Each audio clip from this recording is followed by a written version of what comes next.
Hello creative people, how you all doing there? Today we are going to create a Polarised slideshow in Premiere Pro CC. I am using Premiere Pro CC 2019 version. So here we are in Premiere Pro friends.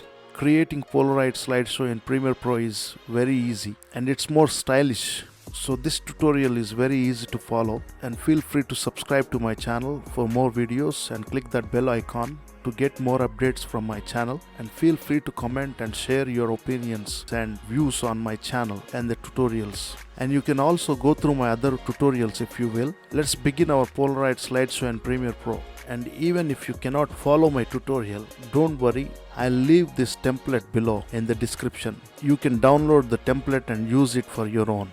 Guys, let's begin to create our Polarised slideshow. First, let me import all my images. Double click on it. You can see the images here. I have 7 images altogether. Let's create our timeline. Go to new item and then click on sequence. Go to DSLR 1080p and 30. Click OK. We have created our timeline here. And then take all our images, drag and drop in the timeline. I got all the 7 images here friends. So it's time for me to rescale and reposition it. Let me scale it up like so. That's it. Rescale this image. Let's scale it up like so. Scale it up. I have downloaded these images from the internet. They have mentioned that these images are free. So that's why I'm using it in my project. We have all the images now. Let's reposition it like so. We have repositioned and rescaled all the images now. It's time for us to go forward. Select the first image and go to effects and type in for Gaussian blur. Drag and drop on the first image. Let's increase our blurriness here like so. I'm keeping the blurriness as 18. Let's copy the Gaussian blur effect. Ctrl C and then select all the images here and Ctrl V to paste the Gaussian blur effect on all the rest of the images. So here we go. And now friends, let's go to new item and then create a sequence again. New sequence, same settings, 1080 pixels and 30 frames. Here we are in sequence. Here it is showing as sequence 4, sequence 3 and sequence 4. Actually this is 1 and 2, that's it. Don't consider these numbers. Let's take our first image and drag and drop into our second sequence. Scale it up a little bit like so. We have created the first sequence here. Now select the image and go to file to create a text and go to legacy title and click OK. We got the image and the text option here. Go to rectangular tool, draw rectangle, vertical rectangle like so, and then let's change the color of our rectangle here. Take pure white and then go to text, click on the text tool and you can type in your own text here. Type your text. You can change the text title color just like that.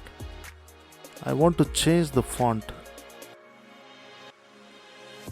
I have taken the text font as 3M Spacey Note. You can take your own font style. I'm going to reduce this text size. Here I can reduce my text size. Let's scale down the font size a little bit like so. Select it and move it to the center, or you can align it to the center like that and close the text here. Here we go. We got the text sequence here. Text, image, text, and then let's scale down this image a little bit like that. Go to effects and type in as crop. Drag the crop effect onto the image. Let's crop the image a little bit. I'm cropping it from bottom like that to appear our text here. Probably we need to pull down our image a little bit like that. I don't want to cut her hair, so I just keep my image like that. I'll crop a little bit on top, maybe 1 or 2. Yes, crop a little bit from bottom still, just like that. Here we go. We have created a Polaroid image here. Here we got sequence 3 and sequence 4 automatically, but I did not name it so. So let's rename it to sequence 1 and sequence 2. So let's go to sequence 3 here and then rename it to sequence 1, just like that. That's it. And let's go to sequence 4 here in the project window and then rename it to sequence 2, because I don't want the confusion. So we got sequence 1 and sequence 2 here. Sequence 1 is this and sequence 2 is just now we have created. Now select the sequence 1 here, and then I think I can scale it up like that, just like that. I want to scale up all the images because we already applied Gaussian blur. Let's increase the blurriness here. I'm doing it again because let's focus on the blurriness here. Let's increase our scale it up like that, reposition it like that, increase the blurriness. That's it.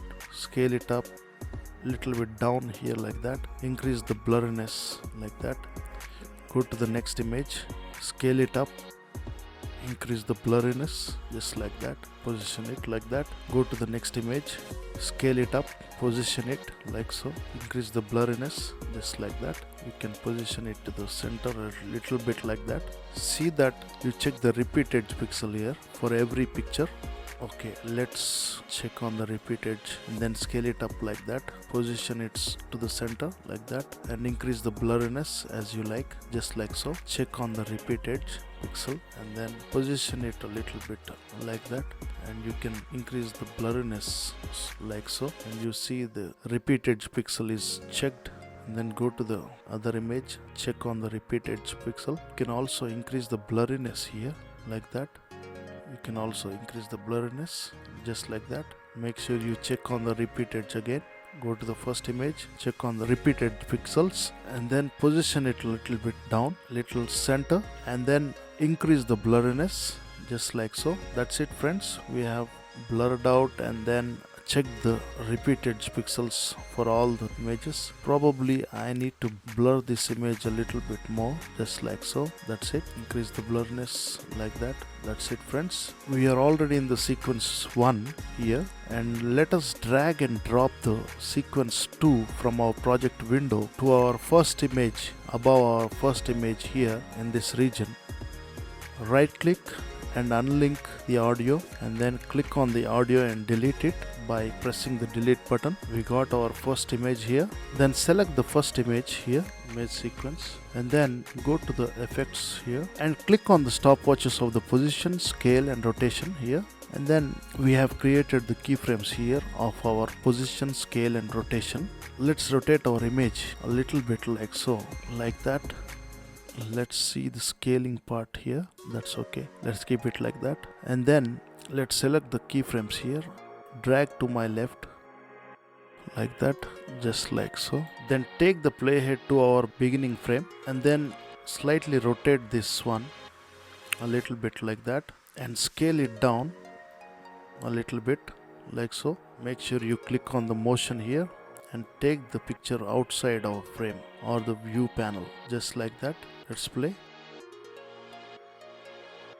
And one more thing we can do is, when we are out here, let's scale it to 0. Let's play. just like that. That's good. And take your playhead to my right. Here we go. Then what we can do is create the keyframes here and rotate a little bit like so. That's it. And take your playhead at the end of this picture and then scale it down to just like so, and rotate this picture just like that. Scale it down, scale it up a little bit like so, and then select the motion here and drag it outside the frame just like that, and scale it down to 0. Now let's see how it plays.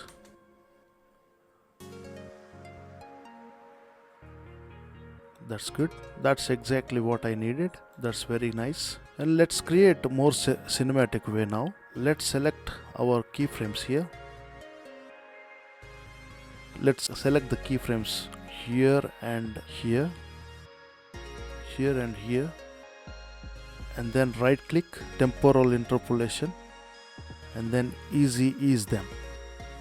We have easy ease these keyframes here, and then select these middle keyframes, press Ctrl and then select these keyframes too, and right click, interpolation, easy out them.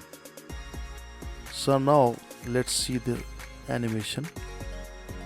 It plays smoothly, but we need to edit the graph lines of these key points. Flip down the position, scale and rotation here. We can see the graph points here again. Just unselect all that by clicking here. First select this one, drag this handle to your left, and select this also and drag it to your left. Select this and drag it to your left like that. Select it and drag it to your left, and select the rotation handles also.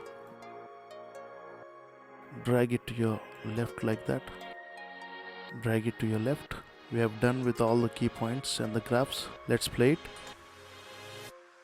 It's butter smooth. Very nice. So friends, let's repeat the same with other images also. You've seen this animation. You can repeat the same animation with all the other images, but in a more little creative way. Otherwise your animation may get bored. So let's work out with our other images now. And then friends, let's create a new item. Let's click on the new item and create a new sequence. Let it be DSLR 1080p and 30. Click OK. Here we got as sequence 5, but it is sequence 3. Well, let's rename it to sequence 3. Okay, we got the sequence here, sequence 3. And then let's drag this Polaroid frame into our timeline just like so, just like that. Let's drag our second image into this timeline, scale it up like that and position it just like so. Scale it down a little bit and drag the crop effect onto the image, and we can crop from bottom like that. You can scale it a little bit, position it just like that. Right side a little bit like that, bottom just like so. That's good. I think I can keep it as 15 just like that. I am done with the sequence 3 also. Let's go to the first sequence, sequence 1, and then drag the sequence 3. Actually our background is different here, so yeah, this is the right image. Right click, unlink, and then delete the audio. So friends, let's create the animation part for our second image now. Let's click on the stopwatch of this image, stopwatches of the position, scale and rotation of this image. We have created the keyframes here. Let's go to the rotation.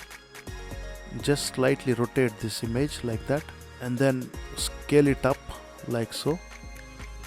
Select all the keyframes and then drag it a little bit like so. Take the playhead to the beginning of the image and then scale it down a little bit like that, and rotate this image like so.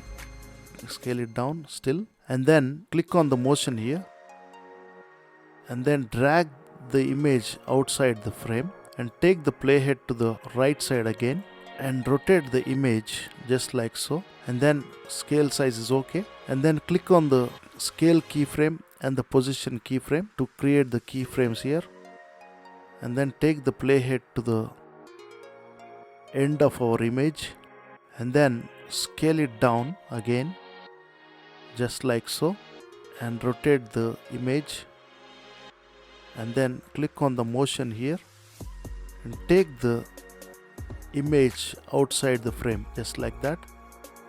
Let's play it now.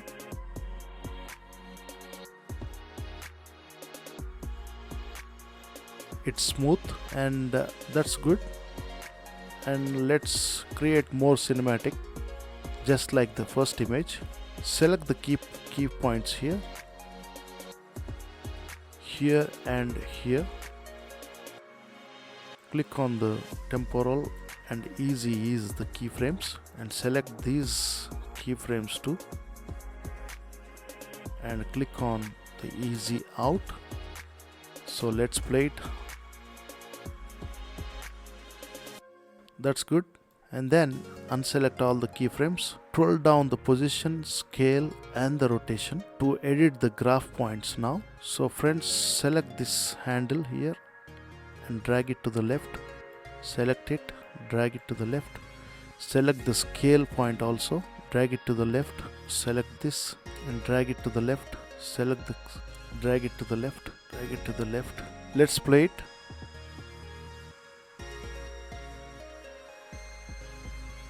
That's good. We are done with the second image also. Let's go to the third image, this one. First of all, let's create the sequence again. Go to the new item, sequence again, DSLR 1080p and 30. Click OK. We have created the sequence 4. Let's rename it to sequence 4. That's it. And then drag the Polaroid image, and then drag your image, this one army image, and then scale it up a little bit. Take the crop effect and drag and drop it onto the image. You can crop it from left like that, and from top a little bit, from right side like so. It depends upon you how you want to look your image like. I cannot take all the image, but I can take a little bit portrait kind of image. Let's position it. Let's crop it from right side just like that. Position it again. That's it. Let's go to the first sequence again, sequence 1, and then drag the fourth sequence on top of our image. Right click, unlink, select the audio and delete it.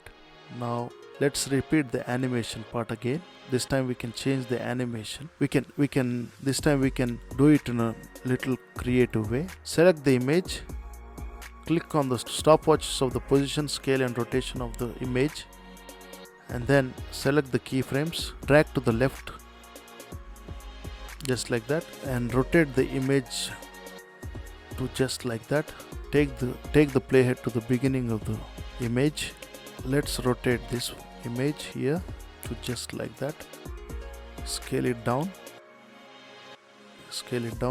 and then click on the motion, drag it to left corner like that, and then take the playhead to right side. Click on the keyframes and then rotate a little bit like that. Take the playhead to the end of the image, and then rotate this one again. Scale it down just like that, and then click on the motion here, drag it to the right corner like that, outside the frame, and scale it down to 0. I forgot to scale down this here, scale down to 0 here. Let's make it 0 here also.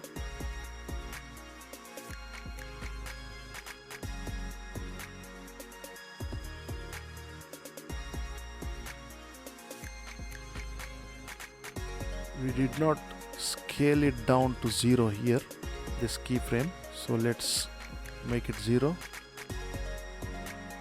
Here also we did not make this 0, at the corner, let's select the keyframe here and make it 0 again. You see the difference? Let's go to the bare image. Let's create one more sequence. Go to new item and then sequence. Let's keep it as DSLR 1080p 30. Click OK. Here we go. Let's rename it sequence 5. That's good. Drag the Polaroid image, Polaroid sequence to our timeline here. Let's take the bare image, bare and its cub. Let's drag the crop effect onto the image here and then crop it to the left and to the right and the top and the bottom. Let's scale it down. We may not be able to take the full image into our portrait Polaroid. So let's take how much we get it. Let's position it like that. Crop from right side, just like so. Crop the left or 46 T32. That's it. Go to the sequence 1 and take the bare Polaroid here. Place it on it. Right click, unlink the audio. Click on it, delete. Let's create the animation part now. So from now on, friends, I want to run this tutorial in the video because of time. So you can follow the steps. I am just fast forwarding it.